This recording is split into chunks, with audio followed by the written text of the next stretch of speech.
Good morning, ladies and gentlemen. My name is Tony Maroney, and I am a Senator representing Ireland at the World Business Angels Investor Forum.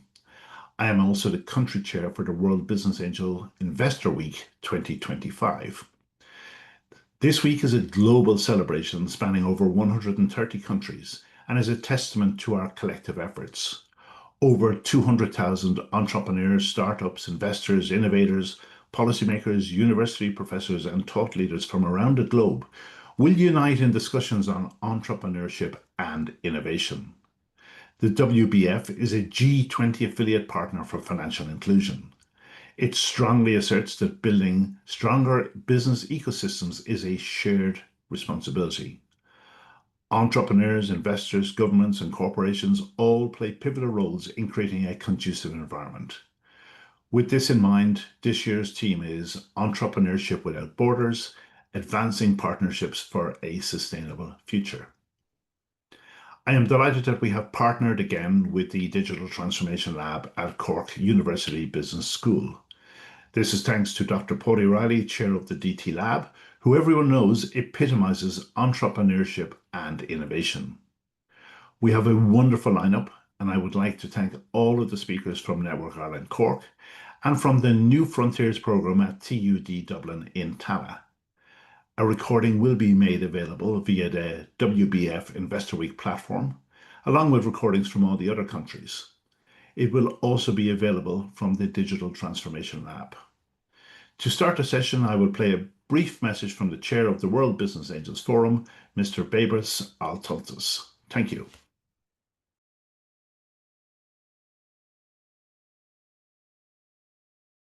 Dear Presidents, Prime Ministers, Ministers, country chairs and co-chairs, and dear participants. In an increasingly interconnected world, entrepreneurship has transcended national boundaries to become a global force for innovation, job creation, and sustainable development. The theme of this year's World Business Angel Investors Week, Entrepreneurship Without Borders, Advancing Partnerships for a Sustainable Future, reflects our belief that cross-border collaboration, shared knowledge, and global partnerships are essential to unlocking the full potential of the startup economy. World Business Angel Investors Week 2025, globally coordinated by the World Business Angels Investment Forum, WBAF, an affiliated partner of the G20 Global Partnership for Financial Inclusion, offers a unique platform to connect entrepreneurs, investors, policymakers, and thought leaders across borders and industries. It is a week dedicated to exploring how smart finance and inclusive partnerships can power sustainable growth in both developed and developing economies. The remarkable success of the World Business Angel Investors Week 2024 has inspired us all. Celebrated in 138 countries across 5 continents and 2 regions, the week united over 200,000 participants globally. With around 300 keynote speakers, 740 distinguished panelists, and the addresses of 4 presidents, 2 prime ministers, and 32 ministers, it became one of the most influential gatherings of the global startup ecosystem. I extend my gratitude to every stakeholder who contributed to these outstanding achievements. Entrepreneurship is no longer confined by geography. In today's digital age, a startup in one corner of the globe can scale internationally with the right support, funding, and guidance. However, to achieve this, we must eliminate the barriers that hinder cross-border entrepreneurship. That means ensuring equitable access to finance, fostering regulatory cooperation, and promoting inclusive policies that support entrepreneurs regardless of their location, gender, and background. World Business Angel Investors Week 2025 aims to advance global partnerships that can catalyze innovation and sustainable growth. Through roundtables, workshops, and networking forums, stakeholders will explore how early-stage equity markets can drive green innovation, social impact, and economic empowerment. The WBAF believes that sustainable economic development requires not just capital, but smart capital. Investment that brings with it mentorship, networks, and strategic partnerships. By fostering entrepreneurship without borders, we are taking a stand for a world where every entrepreneur, regardless of nationality, has the opportunity to thrive and contribute to a better future. Throughout this special week, we invite angel investors, venture capitalists, policymakers, educators, and entrepreneurs to reflect on the role they can play in building a sustainable, inclusive, and globally integrated startup ecosystem. Let's harness our collective wisdom and resources to empower entrepreneurs as agents of positive change in the global economy. As we move forward, I'm confident that collaboration across borders, sectors, and cultures will unlock new opportunities for entrepreneurs and investors alike. Together, we can shape a sustainable future powered by innovation, driven by partnerships, and anchored in entrepreneurship without borders. I extend my sincere thanks to the organizing committee, our country chairs and co-chairs, global partners, and all speakers and participants for their invaluable contributions. Your efforts not only enrich this week, but help forge a brighter future for generations to come. Let's hug this journey together, united in purpose, global in outlook, and bold in vision. Thank you.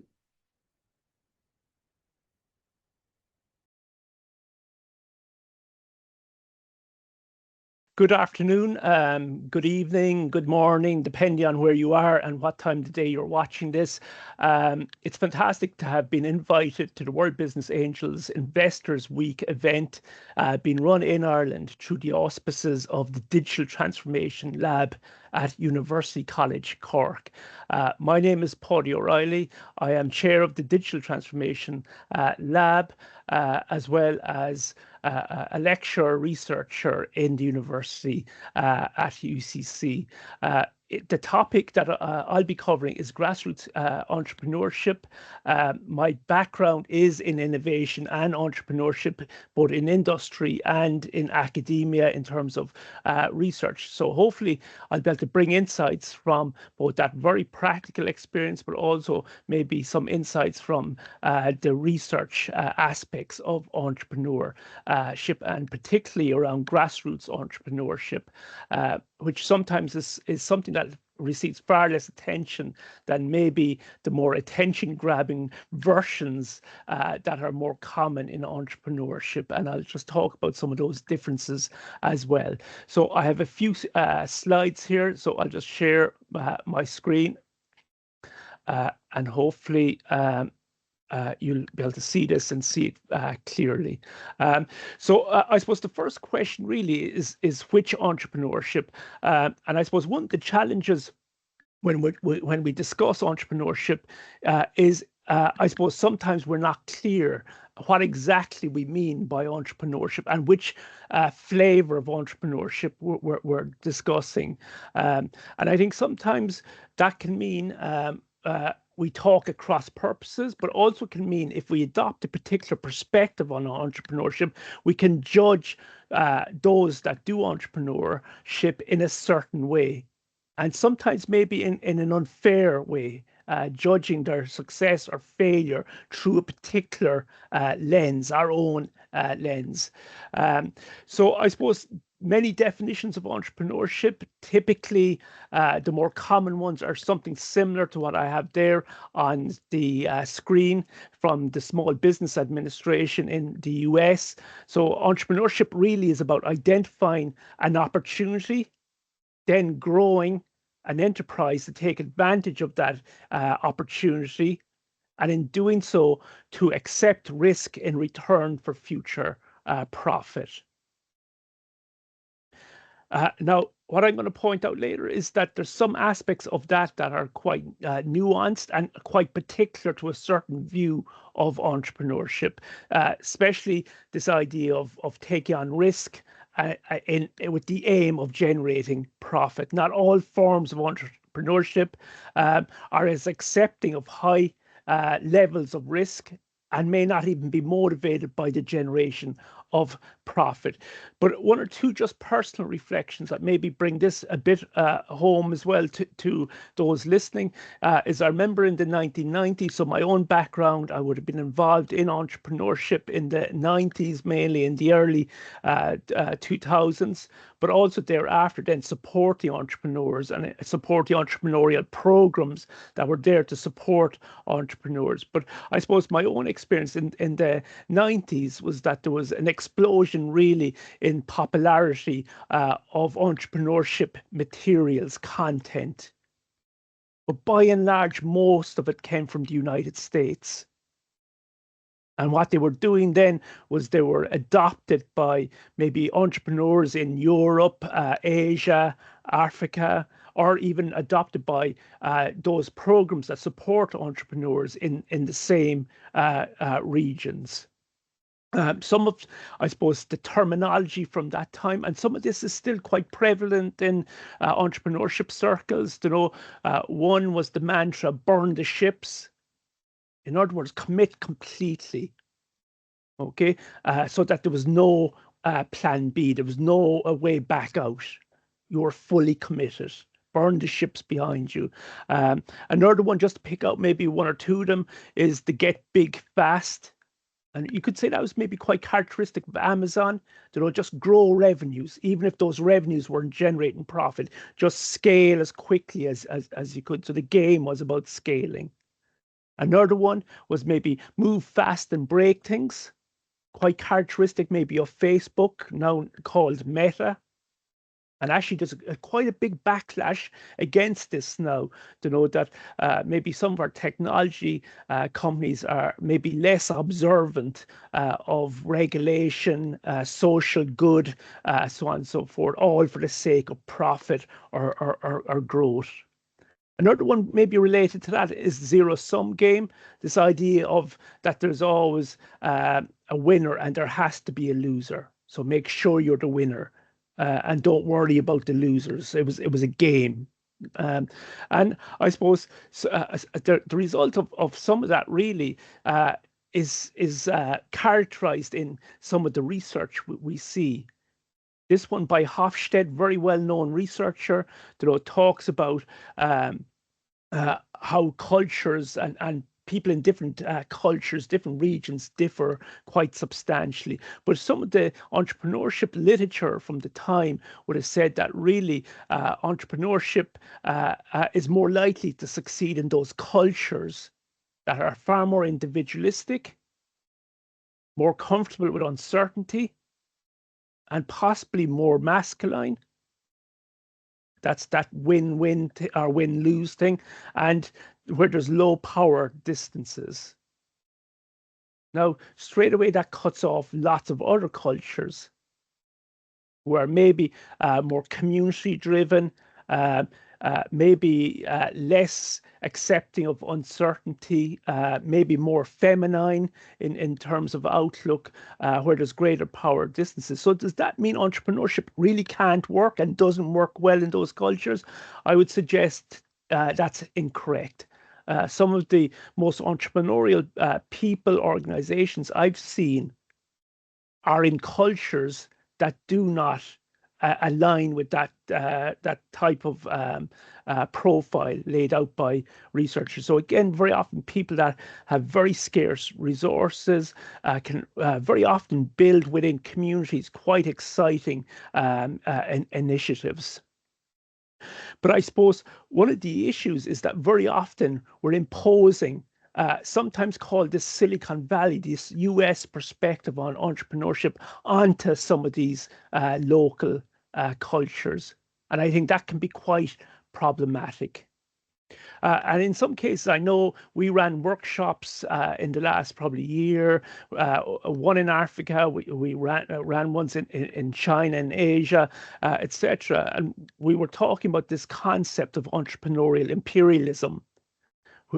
Quite similar to what's called digital imperialism, which is where we're in danger of imposing entrepreneurial practices, business models, ways of thinking, in terms of frameworks, models, etc., onto some of these, I suppose, less economically developed regions, and all of those approaches being developed in more economically advantageous regions. So it's a form of nearly imperialism.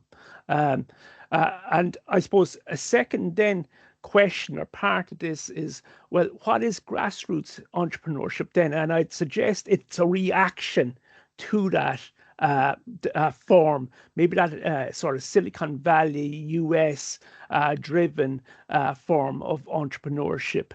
And it's really about growing opportunities from within local communities, using local knowledge, lived experiences, and starting from the ground up.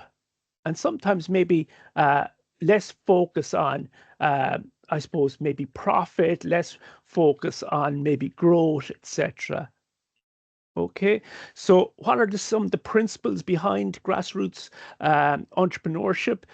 So obviously you need to, if it's grassroots based, you need to understand the local context and adapt accordingly, and emphasize sustainable growth over rapid or quick expansion, incorporate flexible and iterative processes that grow from within the local context, promote inclusivity, and leverage local knowledge, which is that community aspect.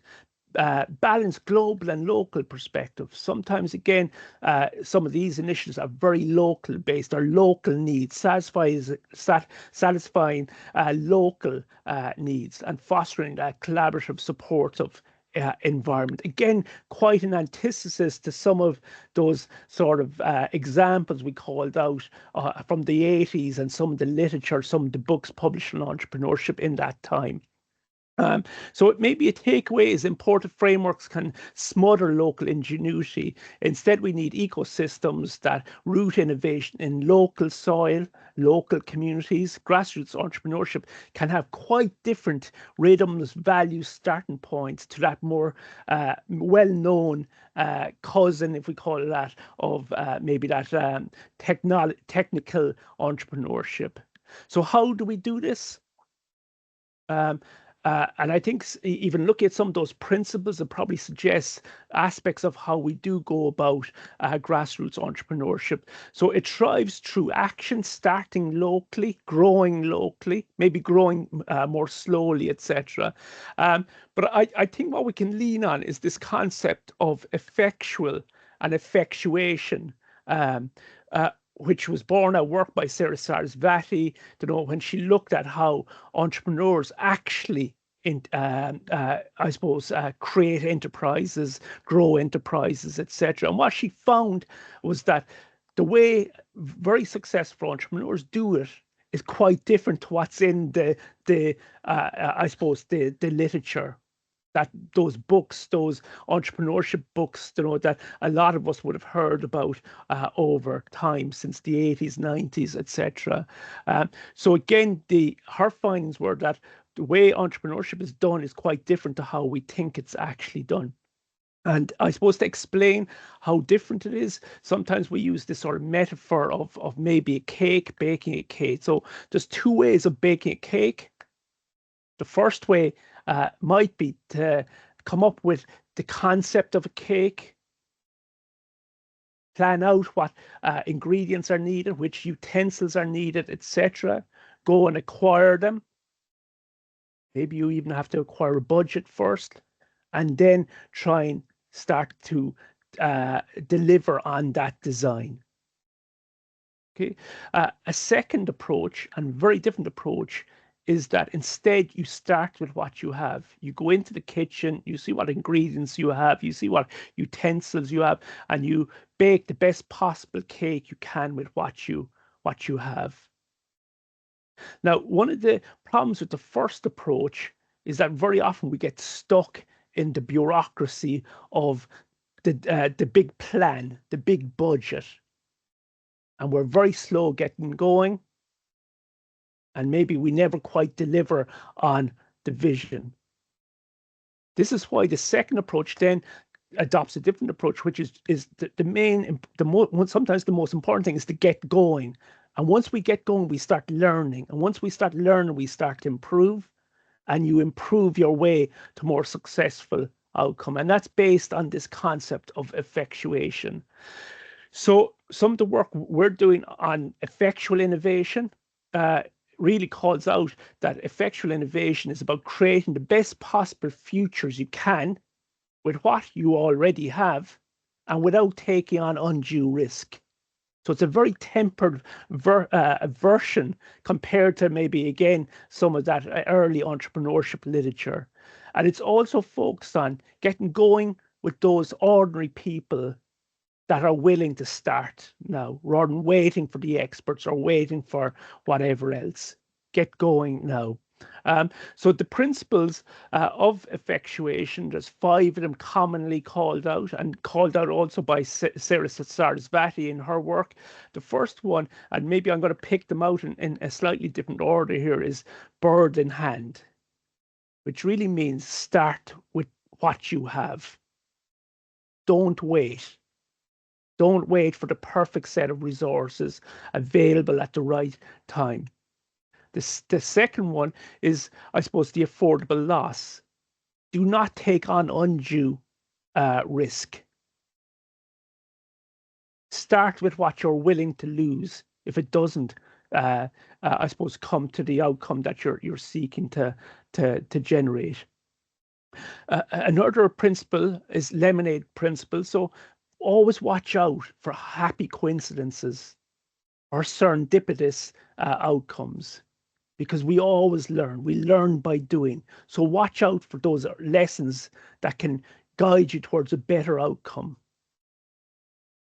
Very often, one of the big limitations on how far or how effective we are is our network around us. So the crazy quilt principle is about expanding the amount of resources you have, the expertise you have, the skills you have, by engaging with others,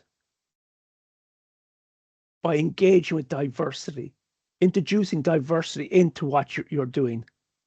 And the last one is piloting the plane. So again, you're in charge. It's about doing rather than overly trying to predict the outcome. Pilot the plane, get going now. And really, once you adopt that approach, you start to see new things in new ways. And as a result, you start to see new things. Very often you end up somewhere that you couldn't have anticipated at the start. You end up maybe with a different opportunity than you anticipated at the start. You end up delivering on that opportunity in a very different way to what you anticipated at the start, because you learn by doing, you learn by getting going. And this really is a cornerstone of grassroots entrepreneurship. It's not about big budgets, big plans, big strategies. It's not innovation theatre. It tends to be more understated, lower key, starting locally, starting small, but moving now. Okay, so again, I would like to thank you for listening in. As I said, it's a short overview of grassroots entrepreneurship and grassroots maybe innovation in the form of effectual entrepreneurship, effectual innovation. I'd be delighted if you want to know more about it, that you come back to us in the Digital Transformation Lab, or to me myself in University College Cork. You can find me at my email, which is p.o'reilly@ucc.ie. So thank you, and I hope you really enjoyed the remainder of this event and our other sessions within it. Thank you.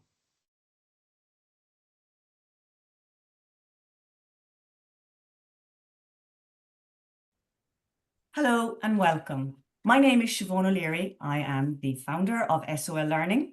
I work with businesses to build AI literacy and help leaders adopt AI in an understandable, usable and ethical way. I'm also a proud member of Network Cork. And it is my pleasure to guide today's session as we explore global entrepreneurship and partnership. On behalf of Network Cork, we are delighted to be part of the World Business Angel Investors Week for 2025 and to join in this important conversation on entrepreneurship without borders, advancing partnerships for a sustainable future. Over the next 40 minutes, you will hear from 3 inspiring leaders who have grown their businesses from Cork onto the global stage, each bringing unique experiences of international growth, partnership, and sustainability. To begin with, I am very pleased to introduce our Network Cork President, Cathy Fitzgibbon, who will share a little more about her business and our network's role in supporting entrepreneurship. Over to you, Cathy. Hello and a warm welcome to everyone joining us from around the world. I'm Cathy Fitzgibbon, founder of the Culinary Celt, a food advocate, marketing consultant and author in the areas of well-being and sustainability. My writing contributions in these areas focus predominantly on our relationship with food and how it impacts not only our personal health, but also the health of our communities and the planet. Professionally, I work as a marketing consultant, supporting businesses in the agriculture, food and biodiversity industries to craft marketing strategies that drive innovation, support sustainable growth and resonate with conscious customers. Alongside this, I deliver talks and workshops centered on a seasonal eating approach, a concept that is rooted in ancient wisdom but backed by modern behavioral science. My own personal business entrepreneur journey is guided by today's theme of discussion, entrepreneurship without borders, advancing partnerships for a sustainable future.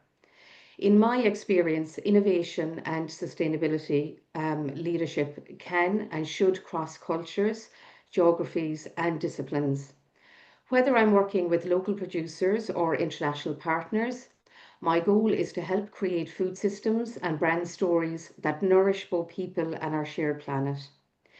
In addition to this work, I'm also honoured to serve as the President of Network Ireland Cork. Network Ireland is one of Ireland's leading national organisations supporting the professional and personal development of women.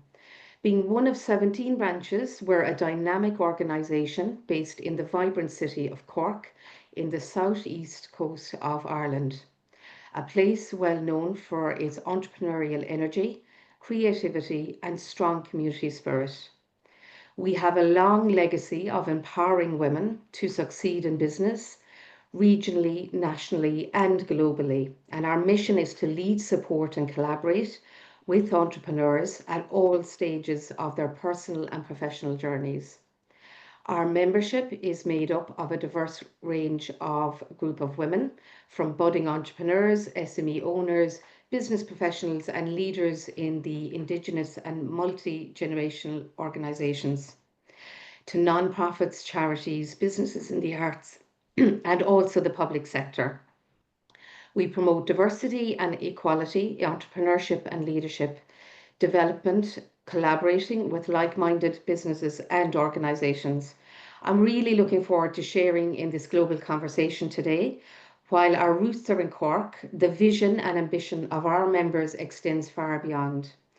This year, my presidential theme, Sustainable Success, is a vision that transcends borders. It encompasses resilience, inclusion and environmental responsibility. Entrepreneurship without borders aligns with this commitment to building inclusive, forward-thinking ecosystems that empower women to thrive across borders and generations. So I'm delighted to be part of this conversation. Siobhan, Julia, Michelle and Liz, I'm looking forward to hearing about your entrepreneurial journeys from varied different perspectives. Thank you. Thank you so much, Cathy. And I love that statement, while our roots are in Cork, our vision and ambition extends beyond borders. Beautiful. Okay, now to our panelists. And I'm delighted to welcome Julia Lyons, CEO of the Learning Abroad Company, Michelle Johnson, CEO of the ASA Group, and Liz Gavin, Managing Director and CEO of NUA Group, NUA Fund, my apologies. Julia, can I please ask you to first introduce yourself, your business, and your connection with Network Cork? Over to you. Thanks so much, Siobhan, and thanks for inviting me to be here as part of this conversation today. So yes, I set up the Learning Abroad Company it's technically 21 years ago now. Originally started with as a different company as Easy City, and then we separated. So now we have the Learning Abroad Company, and we look after international education programs. So we do study abroad programs for American students coming to Europe, and we manage Erasmus programs within Europe, and students incoming into Ireland and also incoming into Spain. So it can be everything from a program led by their faculty member, which we facilitate with site visits and cultural activities and all of the various bits and pieces that put that together, or it can be language learning programs, experiential learning, and work placements, job shadowing, all of those types of things. So really love that piece of the business, and I love managing that piece, love having the chance to deal with the students and get to see them learning on site. And so normally I'm based between the States and Ireland, so between the US and Ireland. So we set up, I guess we have our operation in Ireland that we set up in the UK. We then closed that ahead of Brexit, and then we also set up in Spain. So we still do some work in the UK, but we had an office in London, we closed that, then we opened in Spain. So we have an office now and a team based in Valencia. And then I'm based a lot of the time over in the US. So really love the international aspect of all of that, and the cultural aspect of getting to do business in different countries with different people. And in relation to Network Ireland, I was Network Ireland Cork branch president back in 2011, and I was Network Ireland national president in 2013, both roles that I was hugely honoured to take up.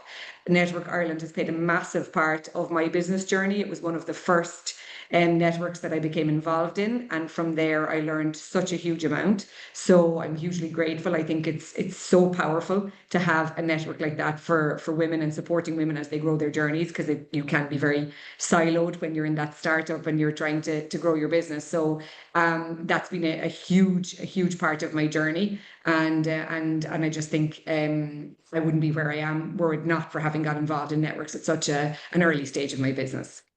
Thank you. Thank you so much. And I'm looking forward to exploring that a little bit more with you during our conversation. Michelle, can I hand over to you, please, to introduce yourself, your business, and your connection with Network Cork? Thank you.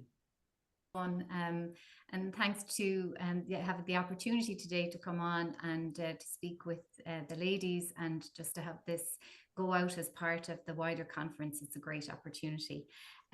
So I'm CEO of the ASA Group, as you mentioned, and that encompasses ASA Brands, which is a sustainable promotional merchandise company, and Forware, which is a software company helping companies to manage the repair and maintenance of their fleet of vehicles, all done online.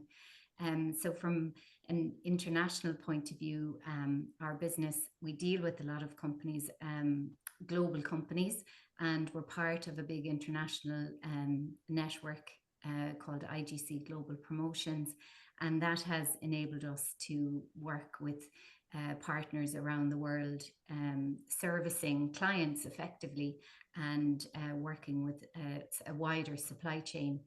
So has allowed us to really grow our business. Our business is celebrating 40 years this year, and it's a family business. So I suppose when it was set up 40 years ago, the intention wasn't necessarily that it would be still going in 40 years, which, you know, when someone sets up a business, it's creating solutions and innovations for their customers, and finding ways to generate an income for your family and your staff members and your employees. So it has grown and innovated over that time. And ironically, it was actually my mum that introduced me into Network Cork, because when she was in the business in the 80s, There weren't a lot of women in business necessarily, her peers. So Network Cork offered us a way of meeting other women in business. And she subsequently then introduced me to Network Cork when I was ready to join the business myself, and have been a member since. So fantastic. Thank you so much. Yeah, and I suppose Network Cork itself, the branch, has been around for 42 years. So your mum has been part of almost the founding members of the network, and brought it to where it is. We stand on their shoulders where it is today. Thank you so much, Michelle. And Liz, to you, if you could give us all a little bit about yourself, your business, and your connection with Network Cork, please. Thanks, Siobhan, and I'm delighted to be here today, and hello to everybody tuning in. So I'm Liz Gavin. I'm the Managing Director and CEO of Nua Fund, and Nua Fund is an EU funding consultancy based in rural Cork, and I'm also from Cork myself, but my career, I suppose, has had two phases to it. So I would have spent 19 years working in Brussels and The Hague for the European Union, looking after the finances and grant management. And then in 2016, we decided to come home to Ireland as a family, and I set up Nua Fund. And since then, I'm delighted to say we work with businesses and researchers, startups included, entrepreneurs, all day, every day, looking obviously to get funding for their business or their new research idea to develop it on to the next stage. So to date, we have supported grants to access grants worth 61 million euro. That's across Ireland and the EU. So we've gone beyond the borders, Siobhan, as you said, from Cork out beyond the Emerald Isle. And we work a lot with innovation in sustainable agriculture, in the bioeconomy, on the marine side, on the forestry side, and we're delighted to do that. I'm from an agricultural background myself, and as we all know, climate change is a big issue. So our grant funding would support initiatives that are trying to help combat climate change. We're a team of 7 based down here, as I say, in rural Cork, but remote all over Ireland. And we're delighted to help clients. And in terms of Network Cork, I've been a member since 2018. So when I came home from Brussels, I didn't have a network as such, a professional network, except from my own college days. So Network was a really great launchpad for me and for the business to connect with local professionals, to understand what was happening, and to look at beyond Cork as well, what could be achieved. And I'm really, really grateful to Network for that. And yeah, it's been a great experience so far.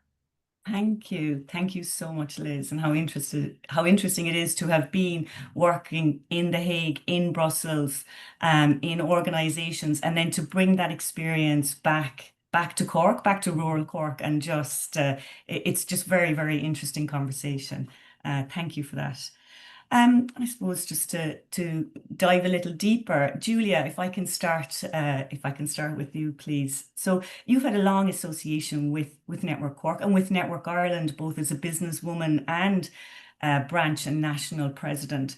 And in recent years, given the expansion into the States, particularly, and into Europe, when I think drawing on this experience, how has mentorship, how have networks and peer connections beyond that of financial capital really helped to create those opportunities for international growth? It's a leap, literally, from Ireland into those markets, even getting into the States, moving into Europe, and that decision around Brexit, the impact that had on your business.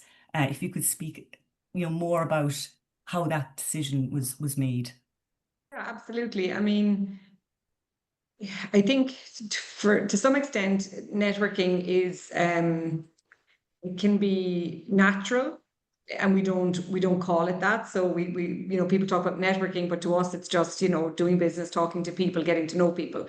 But it is also very much a skill, I think, that you need to practice, and it's a muscle that you need to exercise almost. And so early on in my business journey, I think I reached out probably to maybe the local enterprise office or one of these, government offices that assist businesses that are starting up, just to see what kind of supports were available. Somebody somewhere along the line, maybe the bank manager mentioned it to me or something. And it was kind of from there that they actually put me in touch with the Network Cork, and they put me on a mentorship program.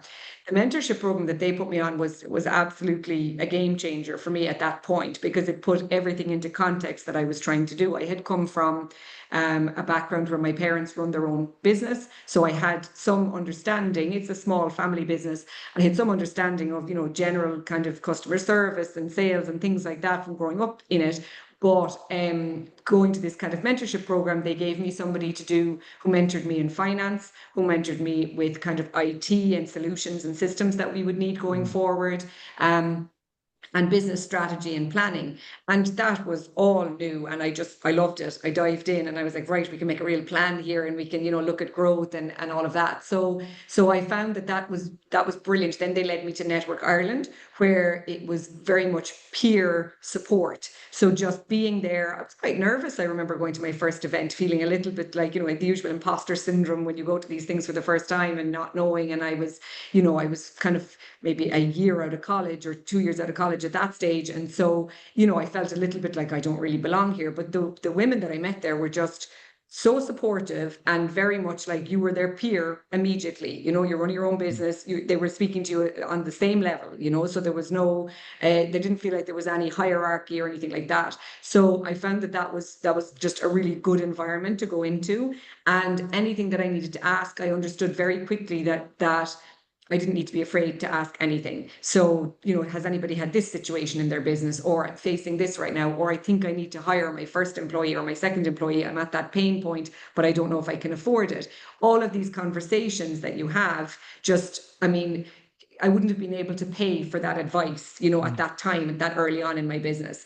So I found that invaluable, just absolutely invaluable. And then from there, what it taught me was I constantly seek it out now. So I seek out mentorship. I understand when I'm at a phase in the business when we haven't had some mentoring for a while, and I almost feel it. And I say, we actually need to get somebody in here because we're at a little bit of a stuck point and we need fresh eyes on this, or we need a bit of guidance, or we don't have the skill set or whatever we need within the company. Let's get some mentoring, or let's get it in. So, or I'll pick up the phone to somebody in my network and start there. So I think that's just, it's kind of become habit. It's become absolute habit. And funny, one thing I was thinking about the other day was in more recent years with COVID, and then with me moving abroad as well to expand the business in the US, what I found is I've had to do more on LinkedIn, because obviously I'm not present, and it's important for me to keep my networks here in Ireland strong. I'm in Ireland at the moment, but Ireland, to keep my network strong here, to keep my networks in Europe strong, in various, because I deal with different countries, and you can't be everywhere attending, events in person. And at the beginning, I was very hesitant. I didn't like LinkedIn. I felt the whole thing was unnatural to me. I'm a person who likes to network and chat in person and be at events in person.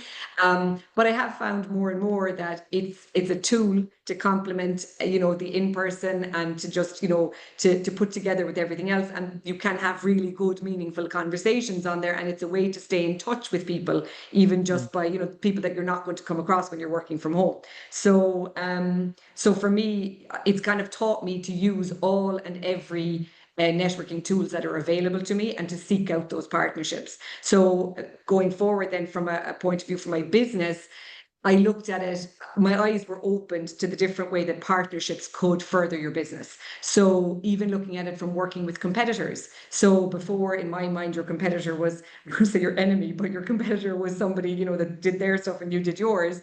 But as I've gone through with mentoring and with networking, I would have seen people in network collaborating in different ways, And I would have said, oh, for a second, there's actually scope, there's opportunity there. There's a scope for us to do something together here that we could both benefit from. So the different types of partnerships and how they're formed.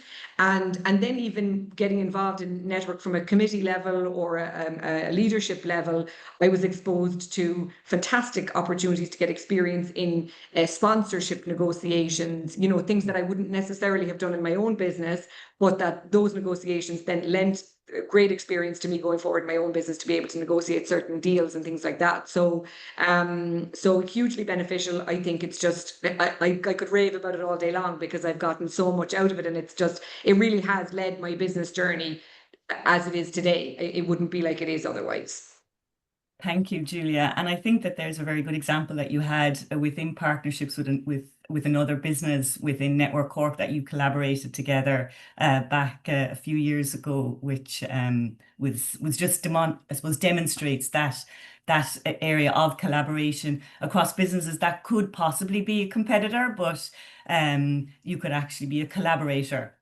And I love the idea as well of using the skill to prevent atrophy. And it is work to walk into a room potentially full of strangers, but once you walk in there every month, as we do at Network Cork, you start to become friends and more than peers, you know, and really kind of, I have a problem in my business. And that's not an easy thing to always say when you're surrounded by successful business people, but sometimes you need that direction.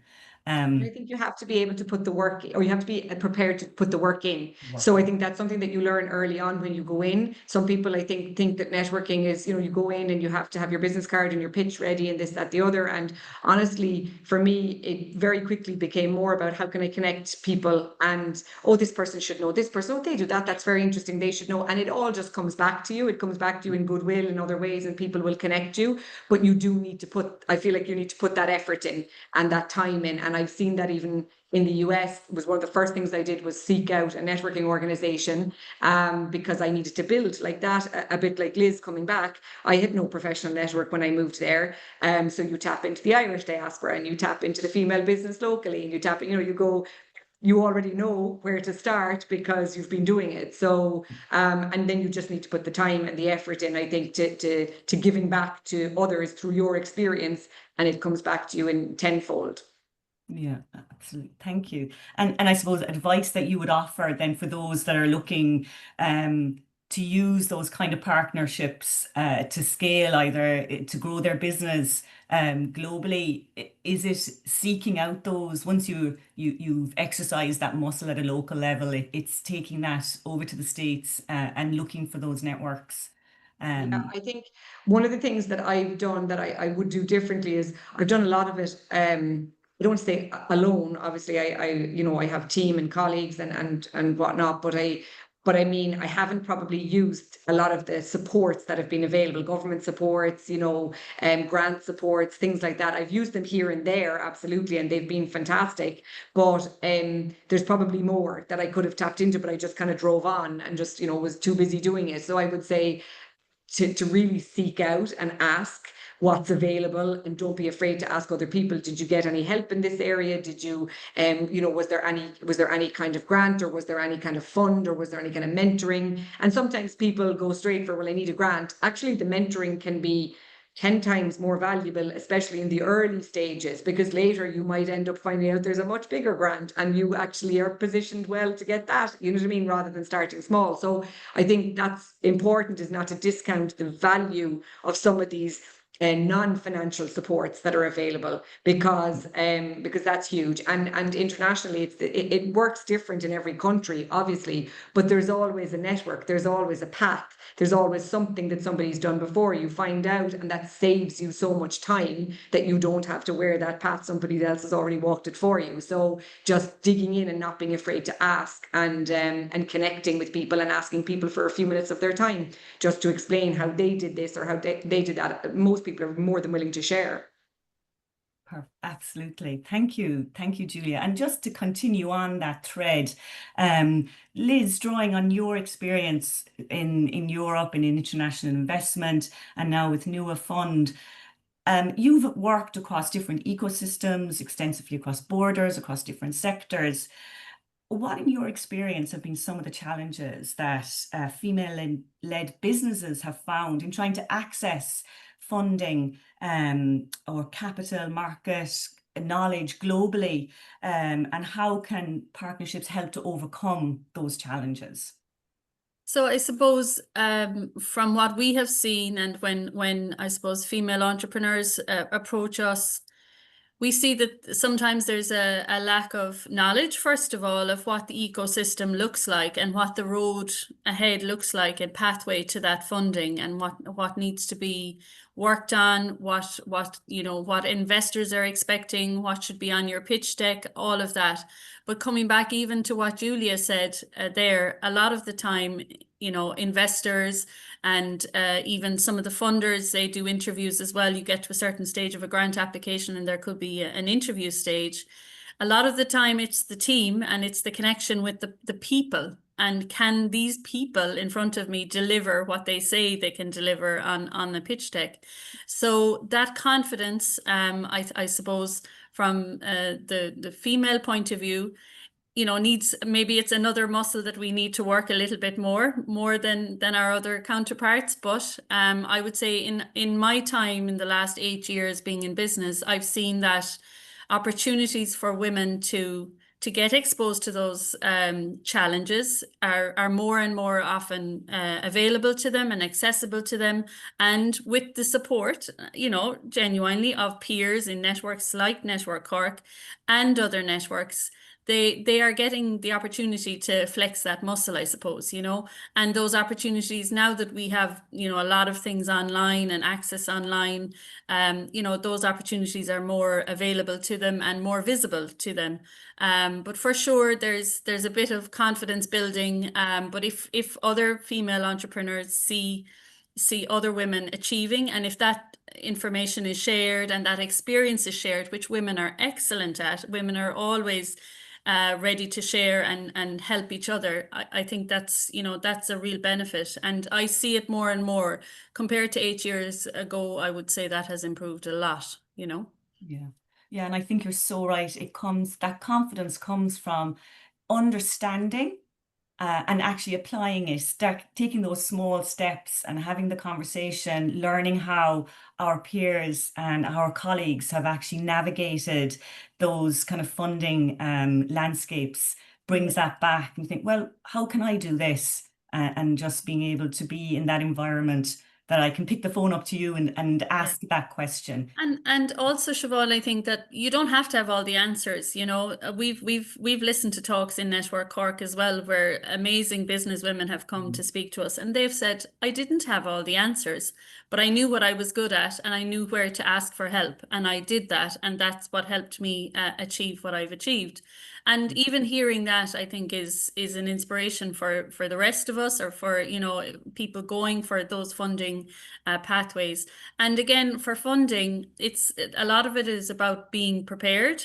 And women are very good at being prepared. We don't leave anything untouched, really. We try to cover all our bases to make sure that we're completely ready for an interview or a pitching session or whatever the opportunity is.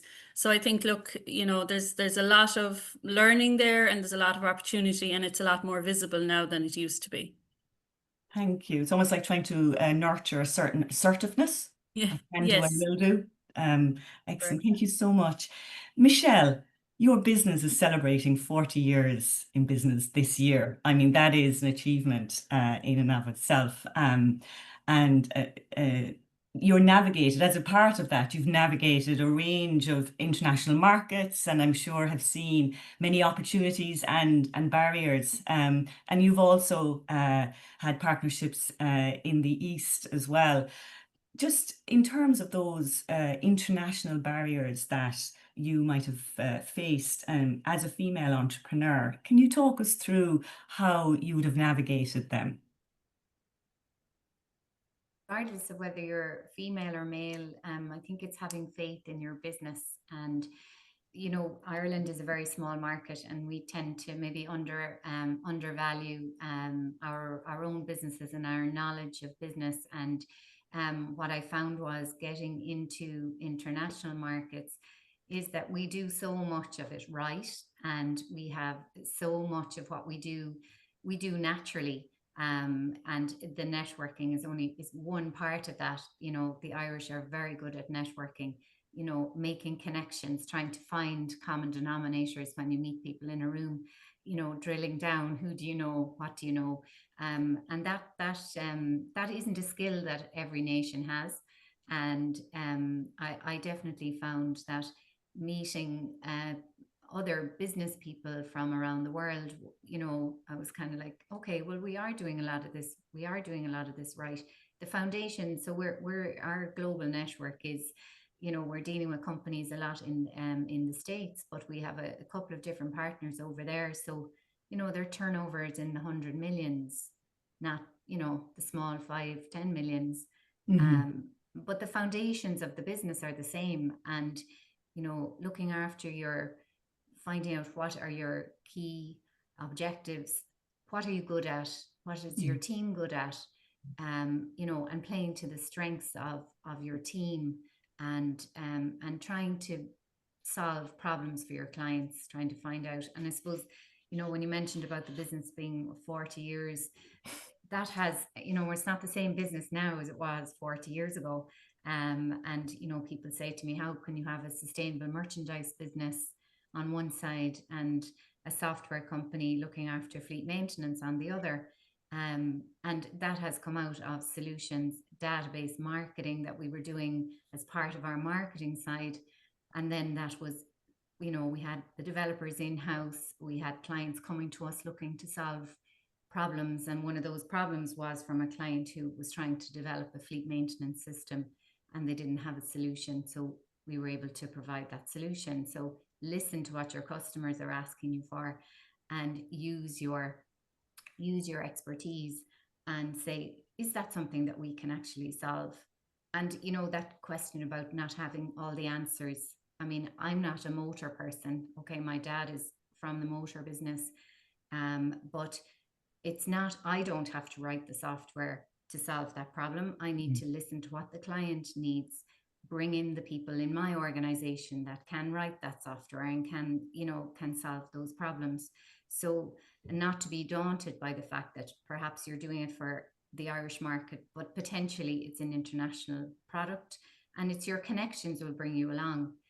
And, you know, using your contacts in network, using, as Julia said, the likes of Enterprise Ireland, the local enterprise office, like these people have so much information and can help you in so many ways, and offer lots of free programs and different ways for you to get in and meet people.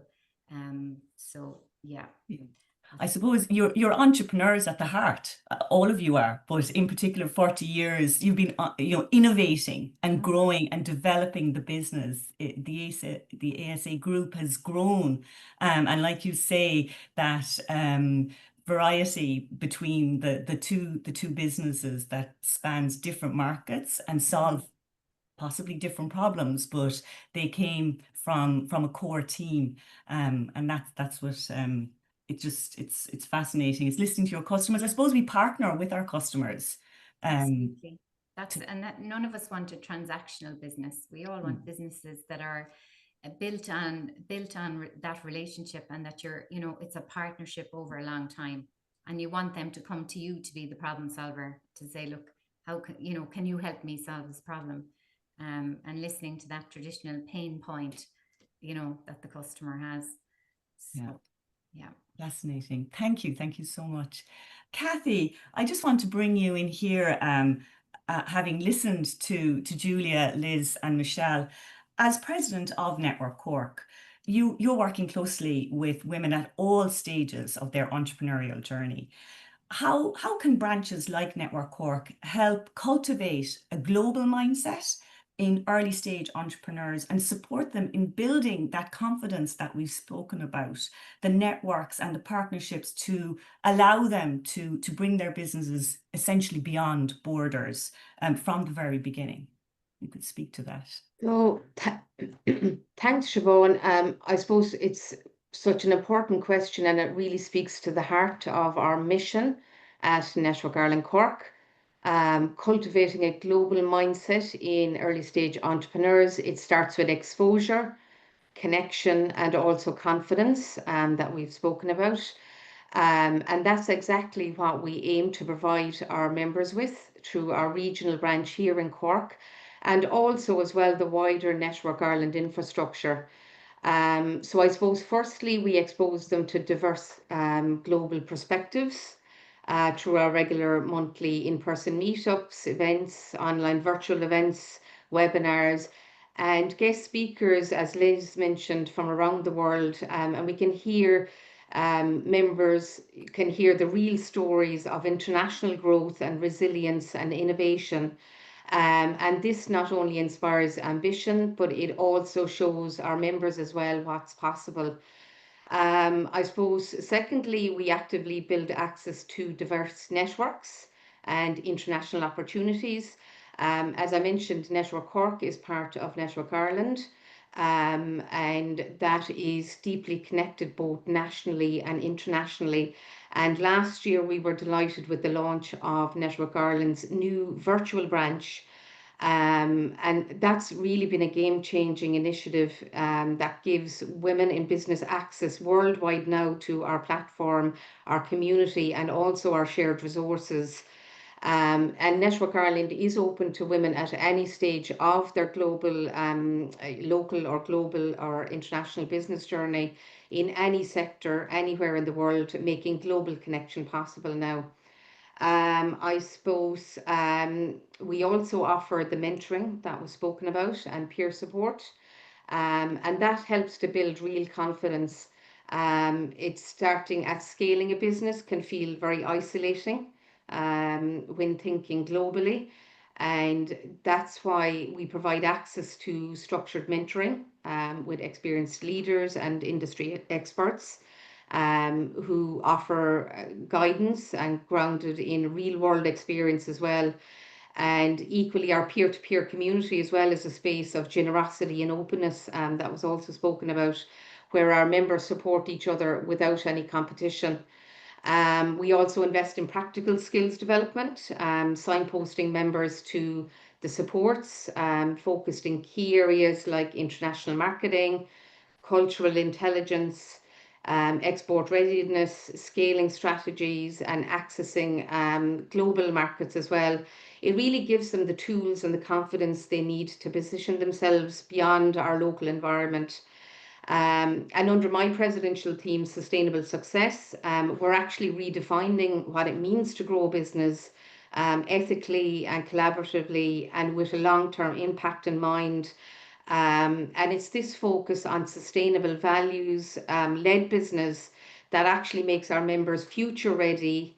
And from my own business expertise in the area of international marketing, it's this kind of thinking that actually resonates across global markets. And I suppose finally, we also create visibility and opportunity.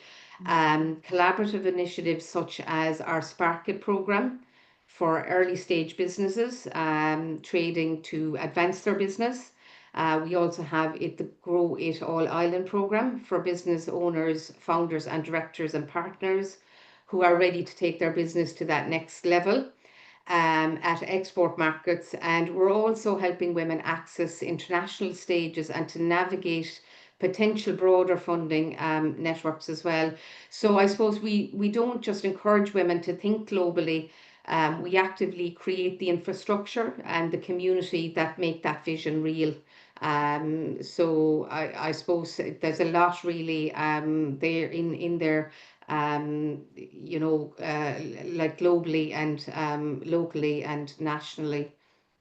Thank you. Thank you so much, Kathy. I know sometimes we forget how much is there on offer within the network, like you say, the different mentorships and the Grow It All Ireland programs that are there to connect and grow our businesses. I've one final question. I might just put this one out to Julia, just given your long-standing experience with the network. And just as a closing, what bold move or bold idea could further position Network Cork as a launch pad for women-led global ventures, global businesses? mean, I don't think there's a huge idea that hasn't already been covered by what Kathy was saying, that there's such a fantastic amount that's being done, even with the virtual branch as well now, and all of the different initiatives that are available. And like you say, even Liz was saying, they're more visible now, much more visible. One thing that struck me, I had a meeting this week with a university partner in the Netherlands, and she was speaking about an exchange. So we were introduced by a colleague in the US. So a lady who works for a university in the US was one of the very first people that I met when I was networking in my field in the US, because I would partner with colleges and universities there. And this lady happened to be on an exchange with this college in the Netherlands recently.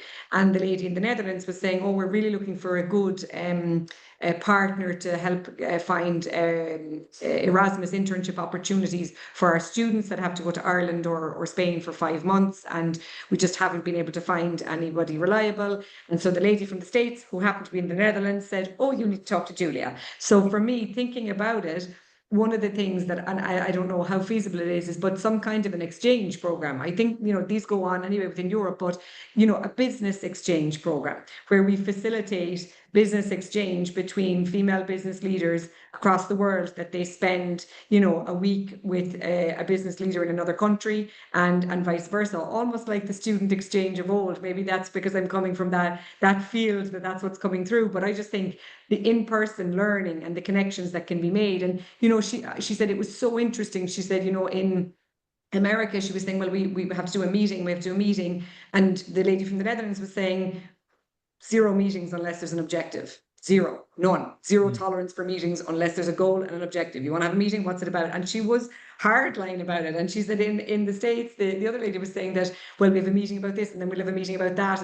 And I was like, wow, okay, yeah. And it got me thinking, how many meetings do I have? Actually, I mean, that's a lot of meetings actually. So it just sparks different ideas and knowledge. So either an exchange or maybe some kind of an international retreat for business leaders, where business leaders from different female business networks from different countries get nominated to go over and spend time and share knowledge, because that's where the magic happens at the grassroots level.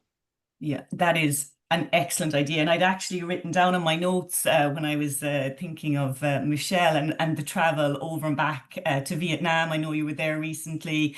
That just immersing yourself in the culture and having those face-to-face conversations is gold dust. I know you're heading back to the States shortly, Julia, but in a couple of weeks, Michelle, Liz, and Kathy, we will be in a room talking and just, at one of our monthly events, and that in-person experience. Again, hopefully that will happen with us, Julia. I don't know, we could do some sort of exchange. I don't mind going to the States and doing that. So there we are. We could start that off. Excellent, brilliant idea. We're going to have to draw to a close this morning's session. As we've heard today, Entrepreneurship Without Borders thrives when partnerships, personally and professionally, are intentionally nurtured. And I think Network Cork is proud to be part of that journey. I want to sincerely thank our panelists, Julia, Michelle, and Liz, and Kathy, for sharing your insights and experiences. It's been an absolutely fascinating conversation. Today has shown the power of networks, partnerships, and shared ambition can help businesses to move beyond borders and create real global impact. To echo Kathy's words, while our roots are in Cork, our vision and ambition extends beyond borders.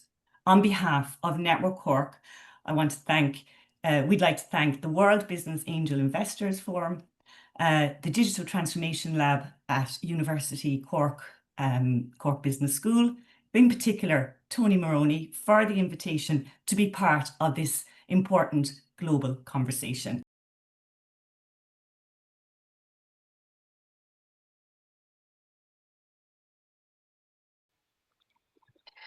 Good morning, good afternoon, or good evening, depending when you're listening to this or where in the world you are when you're listening to this and watching this. We're welcoming all of you to this special panel discussion as part of World Business Angel Investors Week. This year, As a theme, we have entrepreneurship without borders and advancing partnerships for a sustainable future. And obviously, this theme couldn't be more timely.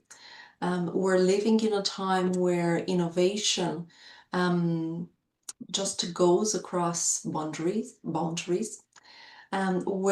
the most impactful businesses are those that build bridges. And that is across sectors, that is across geographies, that is across communities worldwide. My name is Laura Nake, and I am New Frontiers Program Manager at TU Dublin Tallaght campus, and I will be facilitating the conversation today. Indeed, today we're going to shine the spotlight on two remarkable founders. And believe me, I am not biased, although I have worked with these people closely, part of New Frontiers phase 2. Yeah, I'm not biased. I mentioned earlier the fact that they are past participants, they are alumni of the New Frontiers program at TU Dublin. And to put a little bit of context, New Frontiers is a national entrepreneur development program, an accelerator program run across 18 locations in Ireland. TU Dublin Tallaght campus is one of those locations. And the truth is that New Frontiers has shaped some of the most promising ventures, early stage ventures in Ireland and worldwide. And without further ado, I also want to introduce the fact that today we're going to be focusing our conversation on building capabilities. And this is not only from a technical point of view or from an operational point of view, but we're going to look at strategy. We're looking to look at resources and at people. We're going to look globally at the different tools that help founders scale and attract investment and nonetheless create impact. So if you're an investor or perhaps a founder who's seeking inspiration, or perhaps a partner who is looking to explore new collaborations, I invite you to listen closely. So let's dive in. Please join me in welcoming Vicky Finlay, founder of the Menopal, and at the same time, Paul Jackman, founder of handsomescent.com. Vicky, Paul, welcome. Hi Laura, how are you? And Paul, lovely to meet you. Thank you very much for having me here. Thank you. I want to start by introducing and letting everyone listening and watching know a little bit about you and your startup. So if you can briefly introduce your startup and also tell us what stage you're at when you joined the New Frontiers program, respectively, what stage is your business at this point in time? Vicky, I'll start with you. Great, thank you, Laura. So my name is Vicky, but if you look me up on LinkedIn, it's Victoria, so Victoria Finlay, and I am the founder of the Menopal. So the Menopal is a digital health platform that helps women through stages of perimenopause and menopause. So really, I suppose when I started New Frontiers, it was a lot of research had been done. We had the bones of an idea from lived experience as well. So essentially, really, New Frontiers helped me not only to develop the idea, but actually to build a platform. Okay, amazing. And tell us, where are you at the moment, Vicky? Where's the business? So we very excitingly are weeks away from launch. So we have some corporate pilots already running.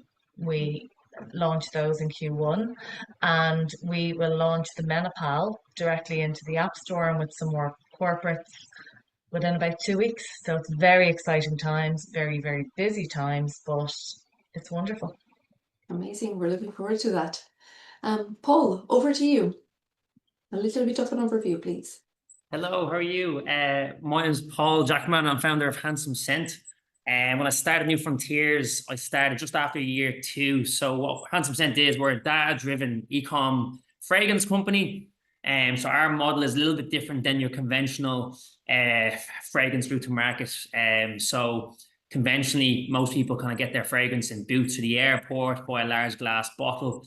We focus on discovery, variety and convenience. So you can get multiple different scents and build your bespoke box, which was a huge kind of gap in the market, because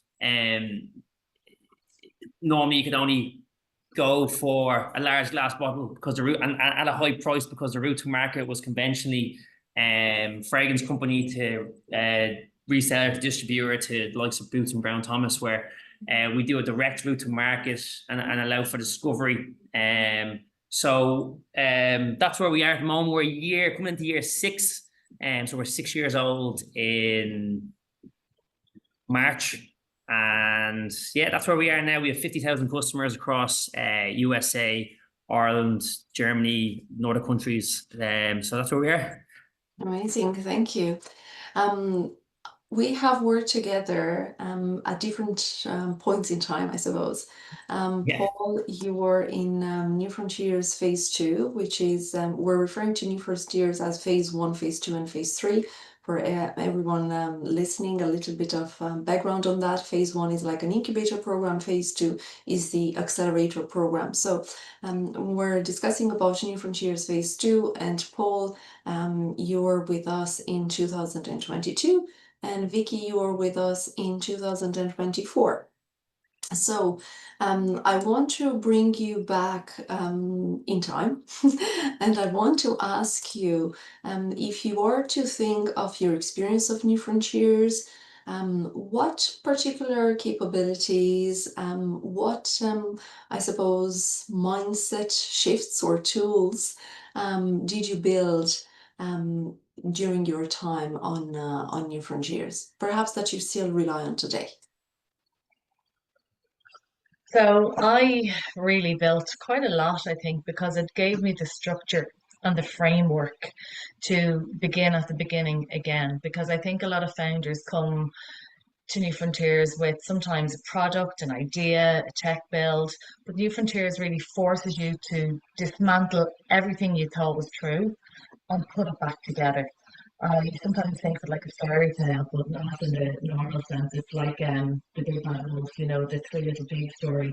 So you can have a house that's made of straw, that might be a business idea, and then it has to get stronger. It might be with sticks, but actually by the end of New Frontiers, you've built a house that's really full. It's built with stone and concrete, and it's almost indestructible. So you become more resilient as you go through it, and you just build a better product if you lean into it. And that is the thing, that I really leaned into the process. You get back from anything that you put in, and I really felt that I put it into myself, the program, even other people as well, trying to help them as well through the whole thing. So yeah, that's what I got from it. Resilience, validation, and Three Little Pigs. Brilliant, brilliant. How about you, Paul? Yeah, the biggest thing from New Frontiers is it kind of helps you shift your mindset from being either a business owner or the entrepreneur, because there is a difference. Like when I started New Frontiers within Handsome Scent, the fragrance space, I was looking at different kind of MVPs. Like one of them was a vending machine, and like anyone that might say to you, "Oh, vending machine is awesome! Oh, free money." But when you look, the New Frontiers helps you shift the actual opportunity that's more scalable. When I kind of mapped out my MVP for the different types of elements, or the different type of areas I was going to attack the fragrance industry. New Frontiers helped me map out, okay, the e-com side, the subscription side, the vending machine side. Let's say the vending machine, for example, it wasn't a scalable idea. It sounds awesome, but it's just that's more of a business owner mindset rather than an entrepreneur mindset that's going to have an idea that's scalable with innovation and technology that can create jobs and do multiple millions of euros, rather than a business owner. So that was the biggest thing. So New Frontiers are still the principles of, especially the MVP, the minimum viable product, any idea or space we want to attack in the fragrance space, we always look back to that time and New Frontiers. Okay, is this idea and concept we're developing scalable? Is it profitable? Can it be driven by technology and innovation? I know fragrance doesn't sound like an innovative space, but it can be. So that core principle of adapting technology and innovation and scalability to every idea is something I still hold today. And you need to be an entrepreneur, or else, you're shifting more to the business owner mindset, which is still fine, but there is a difference. And, New Frontiers will help you have the entrepreneur mindset. Yes, very good, very good. Obviously, there's a number of supports as part of New Frontiers, but I would say in particular into Dublin. So whether we're thinking about mentors, whether we're thinking about peers, whether we're thinking about researchers, interns, all the different resources, can you think of something, or can you think of the ecosystem and elements of the ecosystem that would have helped you shape the business direction? Yeah, so I think for me, anything that was available to use, I used, whether it was the research, you could go and get any research documents that would usually cost thousands. We had access to those. But really, I kind of turned it on its head.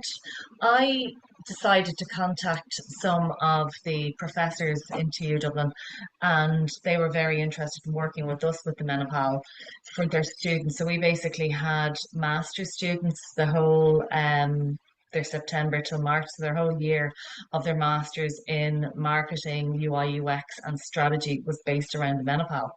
So we used that end of things, and I think being part of New Frontiers and being part of, TU Dublin, it really helped to get that in with them as well. So it made people take us a bit more seriously. So we really, and I mentored quite a lot of students with Trailblaze Her as well. So I think by, again, coming back to kind of being helpful and not being afraid to write that email or to, pick up the phone to somebody as well, that being part of New Frontiers does open doors for you. Yes, so you have both asked for help as well as offered help. Yes. In this process. Okay, amazing. How was your experience, Paul, talking about the different ecosystem supports? Yeah, like with the ecosystem in TU Dublin acts as a filter, I guess, through to investors. And, again, for me, it was the stress testing of the business idea week in, week out through the mentors and colleagues, because when you're in that bubble of entrepreneurship, you're getting stress tested by every week. We do a presentation pitch, and each week it gets stress tested. It kind of directs your business to a new way based off of feedback, and that was the biggest thing. The stress testing from the mentors / actually the facilitators, who are amazing. To also, because your peers within New Frontiers are also in that bubble. You're sitting around in a focus group and you go, actually, did you consider this? Did you consider this? And it was actually a combination of the mentor, facilitators, and peers shaping direction of my business based off of feedback. Because you're in a room with mine was 15 entrepreneurs and then weekly 2 or 3 different facilitators. So that consistent weekly stress testing definitely shaped the business model I have today. And maybe not necessarily directly, but the indirect of having that entrepreneurial mindset to always be thinking about what's important, what's scalable, what's innovative, what's going to bring you to new markets. Thank you. So now we talk a lot about pivoting in business. Do you remember any particular times when you had to shift direction during the program or after the program, I suppose, from the beginning of your business journey to date? Well, personally, we went in, when I speak to we, it's basically like the whole team, but I went into New Frontiers with a plan, with, this is what we would like to do. If anything, the pivot wasn't about changing direction, it was about expanding out. So instead of just saying, oh, we're an app, we're not just an app, we're actually a digital health platform. We're an infrastructure that actually helps to close the data gap around the female health issue. So only 1% of female health data is on women. So the Menopal is helping to close that data gap. And, that is the really long-term goal for the Menopal. Yes, we help women through perimenopause, through menopause, with everything that they could want. So the pivot isn't necessarily a pivot, it's growing out to what your largest potential is. And New Frontiers really helps you to explore all of those avenues and to think bigger. Okay, thank you. Thank you, Vicky. Yeah, like we had to pivot a few times in our idea. So like again, like we started subscription base, didn't work, so we had to reevaluate and look at, okay, well, subscription base doesn't really work. As people might think, it's a lot of complexities around subscription. So we go, how can we use what we're doing to still grow and scale? And then looking at a more data capture and sell kind of business model, which again we were able to map that out a lot faster because we were in the bubble of New Frontiers. So we started a subscription vending machines, and then we pivoted away from that to do kind of a more community-led, data-led, capturing emails, phone numbers, and capturing the data of our customer base to sell fragrance. And that's the change of trajectory from while on New Frontiers. That definitely changed where we were headed. Okay, very, very interesting. And I always like the fact that people have different experiences, and obviously your two experiences are very, very different and at the same time specific to your situations and your businesses. Because something else that I say is, look, you always get people and mentors to advise you, but it is also about your decisions and the journey that you decide to take, and nonetheless listening to feedback from customers. That is key on this journey as well. So has New Frontiers prepared you for conversations with investors? Has it prepared you in terms of pitching and scaling? And if so, how? Oh, hugely, absolutely hugely helped me so much. I think we pitched at least 13 times. We were pressure tested, to say the least. We were given real tangible feedback as well. You don't have to take it all, but it was a really, really good way to just learn how to be authentic and to tell your story, to try not to be wooden, but to really get the main points across. Because sometimes what can happen is that you can have a fantastic business, but if you're not getting those points across to your investor, they're not going to know about it. So New Frontiers really helps you to just get the point across properly and to really be the best version of that entrepreneur that you are. Great, thank you, Vicky. And Paul? Yeah, for the investor conversation, yeah, absolutely. Like it kind of saves you the time that we're in talking to an investor, and we did have many calls with actual investors. You kind of know what they want to hear and not waste their time, and do it within a condensed 90-second elevator pitch to, and also 5 minutes. So it definitely helps you condense what they want to hear, whether it's a short form 60-second conversation or a 5-minute conversation. So in terms of and we're pitching every week, so it definitely really helps, because if you've never done that and you've met an investor, you're probably going to talk about a lot of stuff in the business they don't really care about in the initial conversations. So that was the big thing. And again, and the scaling part within that conversation, the investor wants to hear, what's your scale for 5-10 years. So a lot of people looking over 1 to 2 years, where New Frontiers helps you look at, okay, what's the team going to be like in 5 to 10 years? And that was a big part of my New Frontiers group. What's the team and business going to look like in 5 to 10 years? So learning to think that way was what I got from New Frontiers as well. So when you're talking to an investor, it's a good conversation they want to hear. Yes, yes. Great. So what is next for you? What is next for your company? And I don't know, it can be new markets, new products, investment, new partnerships. Well, I think all of the above for us, really, Laura, because we're in a very exciting time of we're just about to launch. We're obviously doing a raise. We're doing a 1.5 million pre-seed raise. So we're doing that under SAFE. It's just a fantastic time. I suppose next for us is when we launch into the UK and Ireland, that's just the initial market. But we're a global platform. So we're helping women in the US, in Australia, China, India. That's next for us. So we're going to take on, I suppose, our biggest competitors aren't other menopause apps. The biggest competitors are the likes of Flow. Flow is now a unicorn, but they're focusing on their periods, and they're also focusing on a lot of their lawsuits, but they didn't protect their data set as well. So I suppose data is really important for us, and security and privacy. So we want the Menopal to be the global menopause solution, but actually the go-to platform for that safe data as well for women's health. Okay, thank you, Vicky. Yeah, for us, what's next is a very exciting time. What's next? Like, so yeah, we obviously sell perfume exclusively, but now a big thing for our next 6 months is expand our product range. What's great about being a data-led company, e-commerce, like we have a huge database of over 50,000 people on our list. So let's say when they like a type of oil, we're going to bring in body mist, we're bringing diffusers. That it's a lot easier sell. That you have 50,000 customers that like a certain type of oil, and we can now upsell and increase our average order value, which is very exciting for us now. That's one big thing. So if we have a customer spending on average €100 a year, €200 a year, we'll increase that to double, to triple with the new product range. With oils they already love via the diffuser, body mist, room spray. That's a very exciting in terms of innovation and product innovation. But again, new markets is obviously a big thing for us. We're 30% of our sales now come from the USA.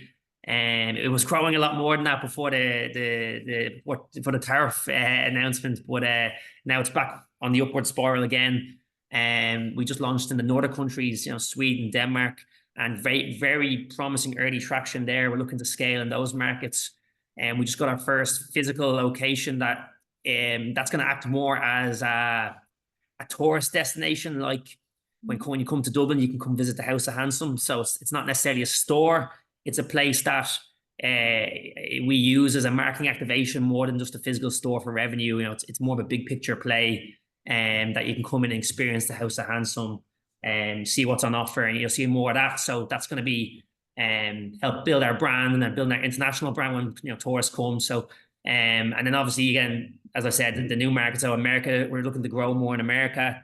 We're going to focus more on the Nordic countries, Q3 and 4. This year, because very promising results there. So to summarize, product innovation and new market is our big thing for the next 6 to 12 months. And then we are always open to investment. I fully funded myself. We've done revenue-based funding in the past. I was open to investment. We may have to look at that next year with the growth. We do double our sales organically without any investment every year. We are a multi-million-pound business, so we're very cautious on investment as well. So it's exciting times for the next year. Amazing. You're both talking about new markets and about international expansion. And if you were to think of capabilities that you would need to build in order to grow, what would you pinpoint? What comes to mind? What capabilities would you need to build in order to go global? Sure, Laura. So I suppose for me, scaling brands globally isn't really anything new, because for the last 20 plus years, I've scaled other people's brands, made them millions of euro between fashion distribution, growth marketing. Our business was the business of making money. So whether it was directly, direct consumer, or big partnerships with, global, corporates, we know how to do this. We're very lucky that on our team we have people that have worked with government, they've worked with military, they've worked around HIPAA compliance, GDPR, data governance around pharma. So for us, it was very important to have the people and to do it right, because doing it right from the beginning is really, really important for scalability. You know, a lot of people might rush into things and just think, oh, you can go off and scale into these countries, and then they have massive issues. Whereas we're building this platform with all of these compliance and data governance things built in from the foundation. So really, I suppose what we need now is capital, is investment, so we can really scale this globally. Okay, thank you, Vicky. Paul? So capabilities, yeah, I guess a lot of, for new markets especially, is have an understanding of every local market is different, and doing a lot of research based off of different preferences, tastes, advertising styles, to glow. You have to be able to adapt, keep your brand vision, but also adapt to local cultures and countries. So that'd be the biggest thing, and obviously again, having the capital to expand in a new market as well. So, you know, building that capital, making sure you're for us, especially in e-com, is just having the capability to drive profitable advertising, profitable video creatives in new markets, and again, understanding the local, every different local market, and every local market is slightly different, and how you advertise them is always slightly different. That's specifically for us is important in terms of capabilities. Thanks, Paul. And talking about capabilities, I'm also thinking of team. How do your teams look like at the moment? And do you have any expansion plans from a team point of view? Well, for us, we have a fantastic team, but it would be great to be able to pay them properly. So, you know, that's a really important thing. So our team already has the people around tech, AI, cybersecurity, but to really get the best people, you need to be able to pay them, you know, and that's where investment comes in, because we want to build a team that want to stay with us and really, really want to just grow this into a global brand. Currently, we don't have any gaps at the moment. We have a really tight team. And I think with the emergence of AI as well, teams don't need to be as big as they used to be. That teams can be quite lean now. So, you know, you don't need to have 20 people in year one at all. So people can do more with less. Okay, okay. Thank you. And yeah, for team, like, it's very important at the moment. Like, the biggest issue for me and my team is that the business still relies on me. So at the moment, I'm currently in the process trying to extract me from the business and replace me in everything I do, that I can work more in the business, you know, to save costs, because we're self-funded. I've done a lot of different areas as well. So the next 6-12 months, the exciting thing is extracting me from the business, which sounds bad, but in a good way, that there's no bottleneck with me. So I'm in that process at the moment. Like, we have close to, including the contracted staff, we have a close team of 10 between part-time and full-time. In terms of team, replacing me in the functions I do, in terms I do a lot of marketing, operational work. So getting the personnel on to replace the roles I'm currently doing day to day, so I can work more in the business, is going to be very important for the next 6 to 12 months. So in 12 months' time, I can say I'm fully extracted out of the business, but still working on the business, not in the business or for the business. Yes.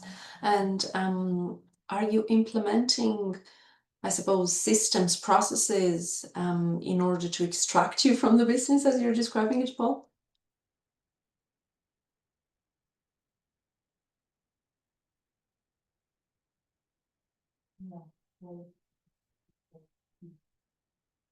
No, where is 1 minute until you're unmuting? That's all right. We're going to come back.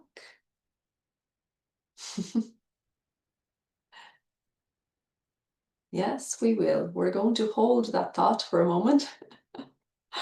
And I'm going to ask both of you something else. That is in relation to partnerships. If you have started thinking and building partnerships beyond Ireland, and if so, what was worked well so far, and what you know, perhaps can be improved? Sorry, I had a bit of a technical issue there. Sorry. No worries, no worries. You're back. Did you hear my question? Sorry, could you repeat it? Sorry, Laura.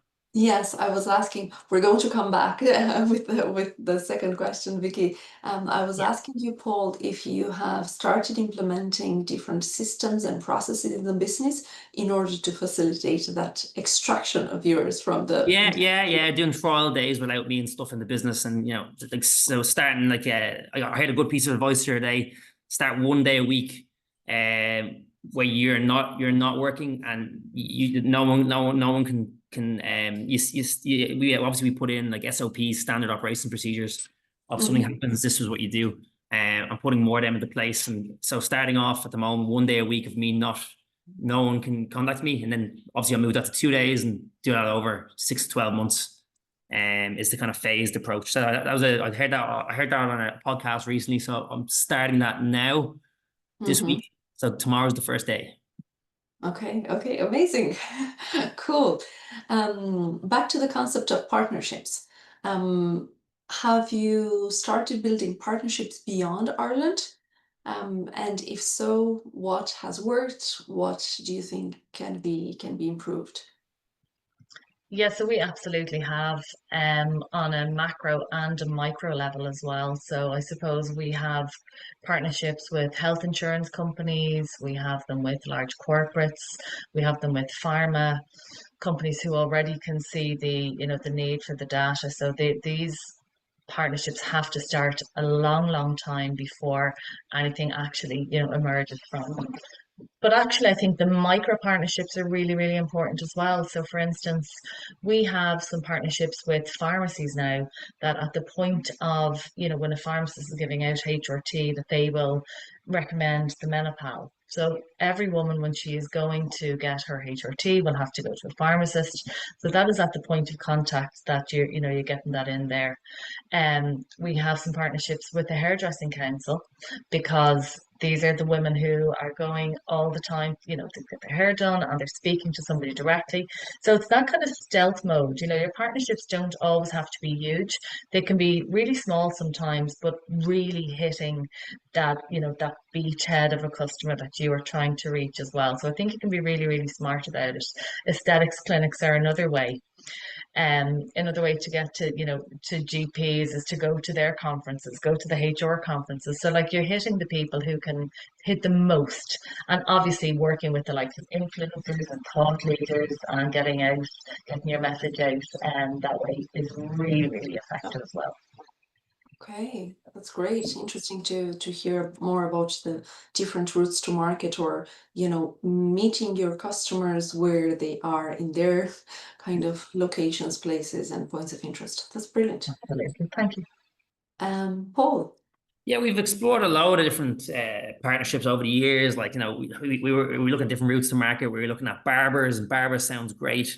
We're there sold in barber shops, but like the volume capabilities of every individual independent barber was never huge. So again, we just focused more on kind of a scalable. We're still direct route to market. We have had opportunities with big distributors to come on. Again, because our most profitable way of selling is direct route to market on a second purchase after we acquire their data from Meta, Facebook, TikTok ads, whatever it may be.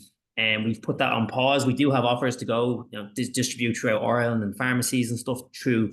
But at the moment where we are with our stock levels, because we're self-funded at the moment, like our biggest partnerships are with our biggest carriers, the DPD around Europe and Ireland, and then UPS. We have great partnerships there with them for our US market. We can get US customers can get a package within 24 hours in some states. So that's what we've been focusing on. Gone away from the less scalable partnerships, through like the less scalable, which you can still make money again, but what's the it's like would you rather run up to a flock of sheep and catch one, or would you like to walk up to them and catch all the sheep if you're a farmer? It's the way I look at it. So looking at again our biggest partnerships are kind of our career partners, as we still are direct route to market, business to customer, but that will eventually we will go to B2C and explore more of those wholesale partnerships. Yes, yes. It's very interesting because you touch onto the strategic thinking around partnerships, and thanks for highlighting that as well. I think it's very valuable, and obviously you gain experience and expertise the more you're in business. You trial, you test different things, and then you can make informed decisions, I suppose, for the business going forward. Let's touch a little bit on the concept of sustainability. And I want to ask you, how does your startup contribute to a more sustainable future? Yeah, oh my goodness, it's just so important to us. Everything from being paperless, which anyone can do these days, to offsetting, carbon. So when a woman has gone through or is going through perimenopause or menopause, on average, she will have to go to the doctors 4 to 5 times. So that means that she might be driving, taking public transport. It's causing, a huge strain, not only on the environment, but also on the healthcare system. So by using the Menopal, women can reduce their visits down to one visit by going with the Menopal report to be able to get that care that they need directly. So that's, on that part of it. But I suppose we're looking at, another way to make sure that we have a huge impact on the workforce as well, because long-term health outcomes really matter, and sustainability as well around healthcare costs. And again, that huge strain on the system. So 1 in 10 women actually leave their job because of menopause. So when we intervene, more early, it takes that huge pressure off the healthcare and off employers as well, by getting the care that they need and the diagnosis that they need.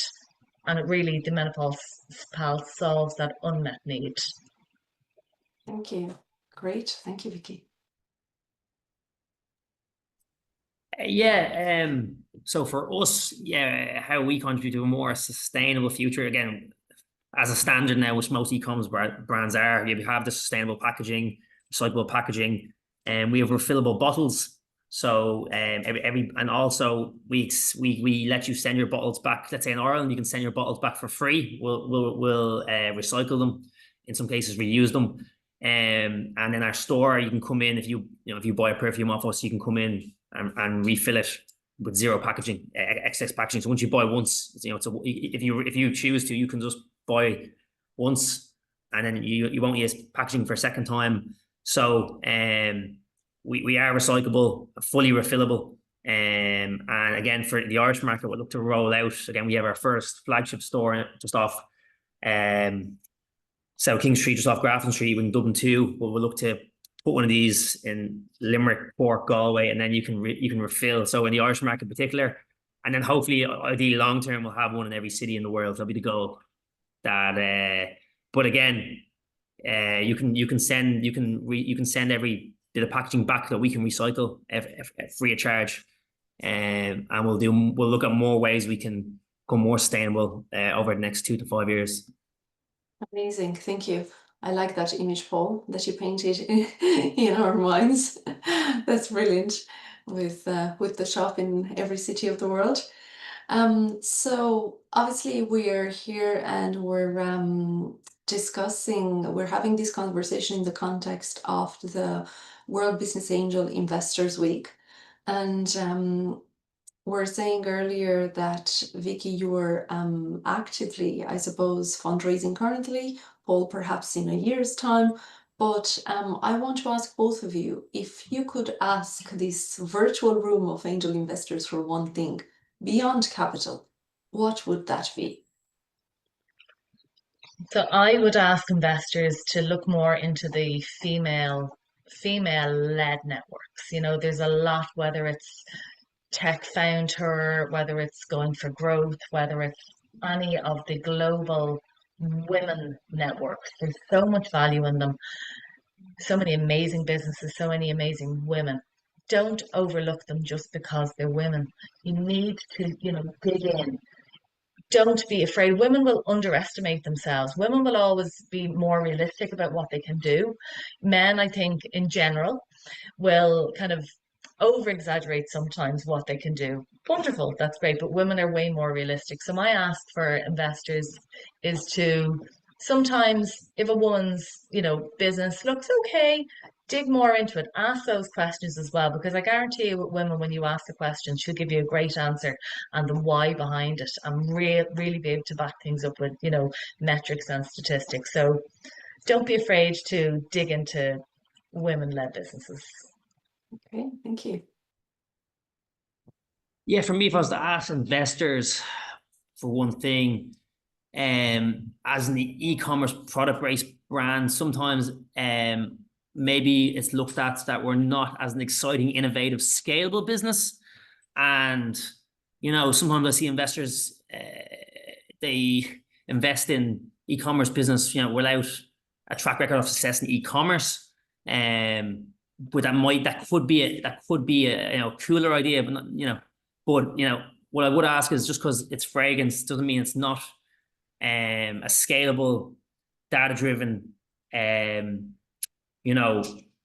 company. And also I'd ask, if, especially for e-commerce and specifically, I guess e-commerce is a specialty. I don't meet many investors. There is a few, but I don't meet many investors that have a full understanding of how e-commerce works and how the long-term growth works. So I'd ask them to consider a few things of, looking at the track record of sales, looking at the growth rate, looking at the acquisition cost, replenishment rate of something like beauty, which we're in, and ask those questions that can contribute to extremely long-term successful business, which we're building. Now, sometimes in the short term, it might be we're looked at if an investor is looking at an investment opportunity, they're looking at us an opportunity that seems more exciting, but look at the concrete facts of acquisition costs, revenue, growth, and ask them questions, and don't just necessarily look at the exciting opportunity. That could be something. Look at the concrete, and that's why I see investors maybe investing in opportunities that seem more, could be more exciting, but something that's also a simple solution with great growth can also be amazing too, with long-term profitability and a great return over 5 to 10 years. Yes, thank you. Thank you for that insight. So if, let's say, if it can be done more, and it can be done more for sure, to support globally minded entrepreneurs, what do you think Ireland can do? What do you think programs like New Frontiers could do more to support globally minded entrepreneurs? So I think really the support comes down to connections. So it's all about kind of connecting Ireland with other countries, with investors from other countries, with angel investors from another country, with other, programs. So we need connections globally. Ireland is fantastic for that. We're a very small country, but we're very, very powerful, and we have got great connections. But potentially, if New Frontiers had some sort of a directory of these are the people who are in New Frontiers, are they raising money at the moment? Maybe they are, maybe they're not. And have that as a validated platform where investors can come along, then they can log in and they can see if they want to invest in them. So I think having something like that can connect us with global investors would be a great idea. Thank you. I think what Ireland could do more of now, what I have seen in the last 2-3 years, is that a lot of startups are going to be more AI driven and specifically technology driven. But don't forget about the FMCG and beauty industry, the physical product. And that's going to be, I think that could run into, in a few years, that could be, you could see more startups going towards trying to get funding for, or more startups getting funding because they're AI driven, not necessarily product or beauty. So what Ireland could do is actually make a specific program for product-based businesses, because I do see, as New Frontiers gets more competitive, of course, because technology and innovation are at the core of that, they might be favored over a product or beauty business like mine, and a business that's, luckily we've been successful able to create employment here.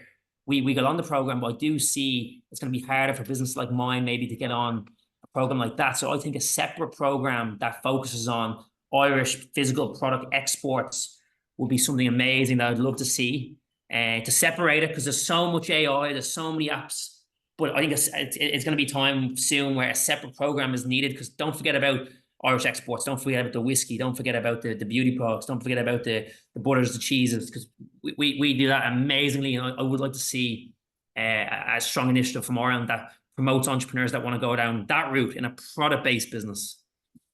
Okay, amazing. Thank you. Those are great points. I have, I think, one or two final questions. And to end, one of them is, what would you say was your biggest win so far in your business?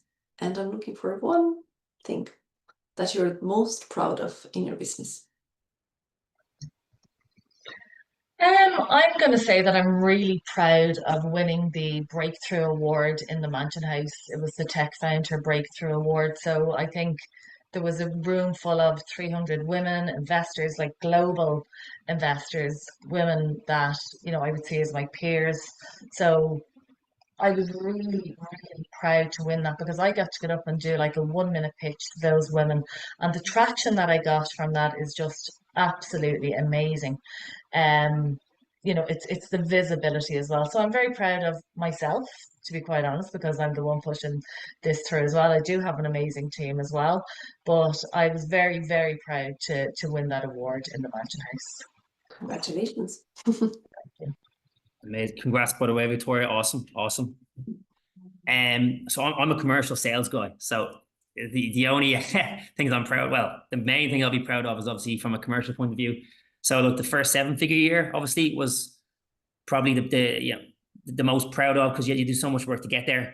It's underwhelming the day of, because you know it's coming based off your trends, but you can be proud on the body of work that got you there over the years previously. So the first 7-figure year is obviously for now the most, because that's accumulation of all your work back into a commercial result. And that's, at the end of the day, we're in a business, you got to put money in the till. So for me, as a commercial sales guy 10 years before doing this, that would be most proud of.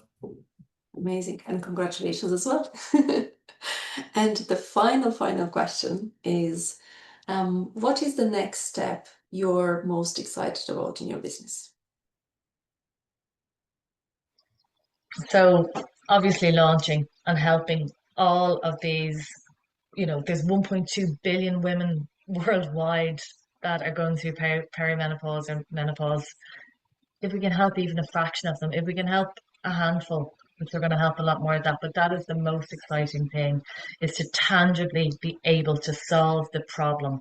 And that is the number one thing, is for women to get the help that our mothers and grandmothers just didn't get. Amazing, thank you.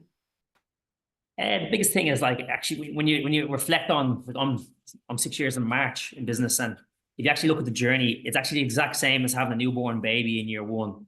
It's the same thing, it's the same process. A lot of people, when they start business, they think, like, I meet a lot of young entrepreneurs and they go, I'm going to make money off this. I'm like, you have literally a 0-year-old child and he can't walk by himself. You have to feed him. You have to bring him to the park. You have to put him to sleep.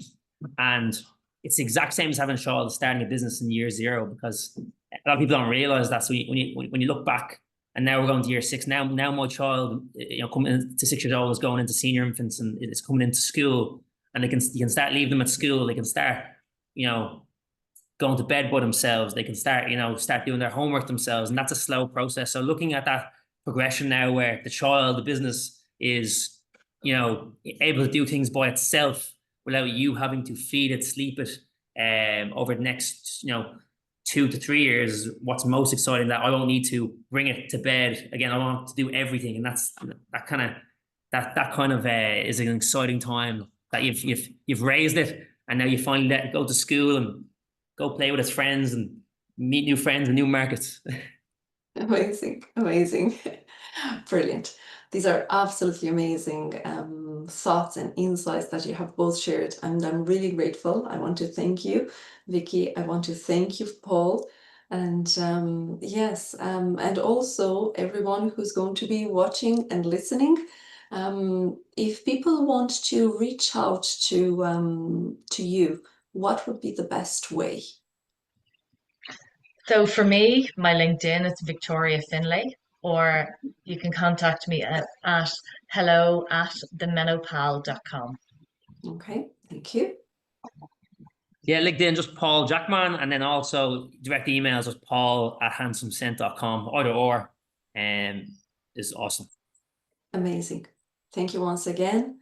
And yeah, looking forward to hearing more about your amazingness and progress in your businesses. And best of luck.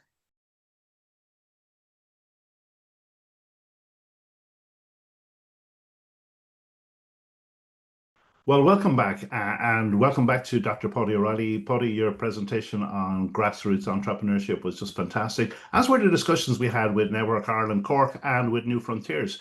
Paddy, I'm curious. I mean, you've had the opportunity now to sit back and watch all the discussions. What were your big takeaways? Yeah, there was many. I think, Tony, anything from, I suppose, that imposter syndrome thing that came up a few times, especially for females. There's also, I suppose, the role of mentors, peers in supporting one another. Also pointed out that that can be important for maybe minorities, also maybe females. Again, I think that was a really powerful point. One that intrigued me really was this idea, you know, what is entrepreneurship success? Yeah. Because I think different people judge success in different ways, and we heard a bit of that. For some, success is maybe creating an enterprise that one can work in, while also maybe raising a family in a certain part of the world. For some of those, profit may be important, but may not be the most important thing. Growth may be important, but only up to a point. For some, lifestyle and that the entrepreneurship and the resulting enterprise doesn't impinge too much on one's lifestyle. I think that was really powerful as well. But I suppose the variety of speakers was really, really powerful. But as a result, you're also hearing then, I suppose, differences in people's take as to why they do entrepreneurship. How about yourself, Tony? What stuck out for you? Well, I suppose a few things struck out for me. One is just the breadth of ideas and things people are trying to do. There was one comment around making sure the house is built with strong foundations. So, and about how they support systems, everything need to really be looked at in terms of how do we make entrepreneurs even more successful. So I think like yourself, I thought the breadth of discussion and ideas was just fantastic.